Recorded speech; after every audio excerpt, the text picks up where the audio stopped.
It's been 100 years since the British government issued the Balfour Declaration, a document that would later become a cornerstone for the creation of the State of Israel. But why is Britain celebrating its colonial legacy while glossing over the 100 years of conflict that followed? Let's go back to November 2nd, 1917, when British Foreign Secretary Arthur Balfour sent a letter to Lord Walter Rothschild, a leader in the British Zionist Federation. Balfour's letter expressed sympathy for Jewish Zionist aspirations at the heart of Zionism, a political ideology calling for Jews to return to Palestine.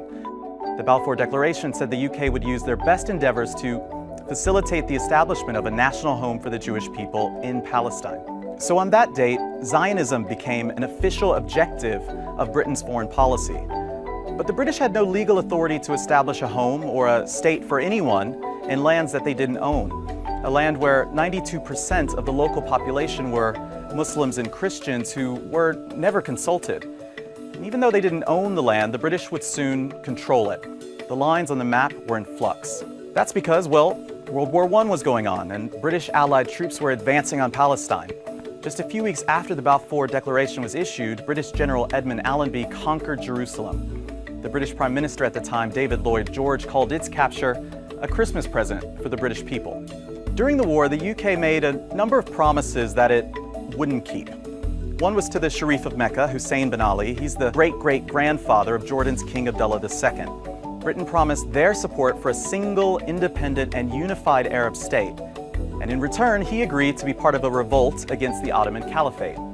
A second commitment was made to France under a secret agreement between colonial powers to divide up the Middle East between them. Under the Sykes-Picot Agreement, Palestine would be an international zone. But the agreement wasn't honored later on. Britain wanted Palestine for itself. Then came the third commitment, to the British Zionist Federation. Now this is the one that the British actually honored. Its ambiguous language created problems, but it was a deliberate choice to use the word home rather than state in the declaration. Each of the 5 official drafts of the declaration were carefully reviewed by the Foreign Office. The Zionist project in Palestine was one way for the British government to resolve the problem of growing anti-Semitism in Europe.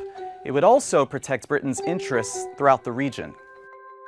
After the war, the 5 colonial powers at the time, the UK, France, Italy, the US, and Japan, gave Britain a mandate for Palestine. The British government and the Zionist movement made sure it included the wording of the Balfour Declaration. It then became international law, and the Balfour Declaration became a legal obligation for Britain. The British Mandate of Palestine would last for 30 years, a land that was called Palestine by Europeans, Palestine by Arabs, and Eretz Israel, or Land of Israel, in Hebrew. There's a part of the Balfour Declaration that's often forgotten. It backs the idea of a Jewish home, provided that nothing would be done to harm the civil and religious rights of existing non-Jewish communities in Palestine. In fact, in 1917, only 8% of the population of Palestine were Jewish. For much of the 1920s and 30s, the British facilitated Jewish immigration to Palestine, automatically granting each newly arrived Jewish immigrant with a Palestinian passport. And as the demographics changed, resentment grew between the Jewish and Arab communities of Palestine and towards their occupiers, the British. When Britain decided to leave in May of 1948, the Zionist paramilitary army was ready with a plan to colonize all of historic Palestine. We're talking about a large-scale ethnic cleansing. More than 700,000 local Palestinians were kicked out of their ancestral homes. Hundreds of Arab villages were razed to the ground, and 15,000 Palestinians were killed that year in several massacres. All this happened while tens of thousands of British soldiers were still in Palestine. Zionists declared their own state on May 14, 1948, and began the process of wiping the word Palestine off the map and deleting it from the historic record. And that continues to this day. 12 million descendants of those indigenous Palestinians refer to Israel's violent birth as al-Nakba, or the catastrophe. And every year when Israelis celebrate their state, Palestinians mark the systematic destruction of their society. So, British celebrations of the Balfour Declaration are as problematic as the Declaration itself. The British government is proud of its colonial legacy, even though it opened Pandora's box, putting in motion events that would lead to future wars between its allies. And while celebrating this British declaration, Israel cannot escape its own colonial past, which continues to the present.